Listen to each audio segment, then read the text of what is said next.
Music by Munna Raj. Singing by Somol Kingari. हाथ जोड़ी कहतानी भैया काला काट के पार करिए नैया। हाथ जोड़ी कहतानी भैया काला काट के पार करिए नैया। झसा में के करो नई हो काला काट से पवन भैया के भैया जितई हो। काला काट से पवन भैया के चाचा हो जितई हो।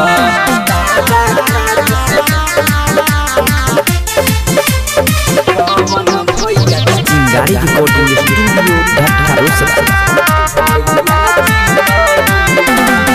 गली गली काम करिए ना गदाली हो।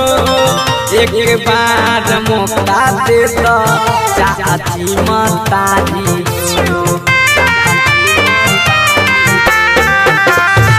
गली गली काम करिए ना गदाली हो। एक बार मौका दे तो चाची मतारी एक वोट डाल के चाचा एक वोट डाल के चाची सांसद बनई हो। काला काट से पवन भैया के भैया हो जितई हो। काला काट से पवन भैया के निर्दलीय जितई हो। काला काट से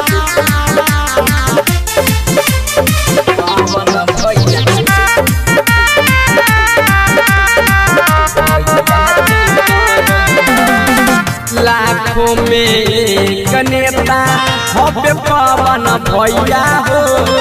काटा काट के चमकाती है संसद बनने जइया।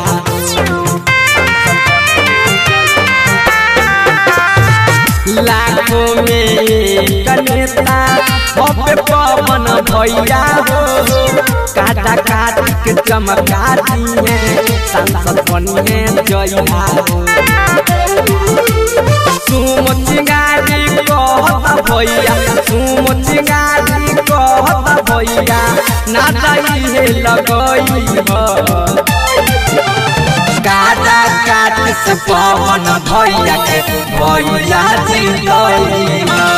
काला काट से पवन भैया के सांसद बनई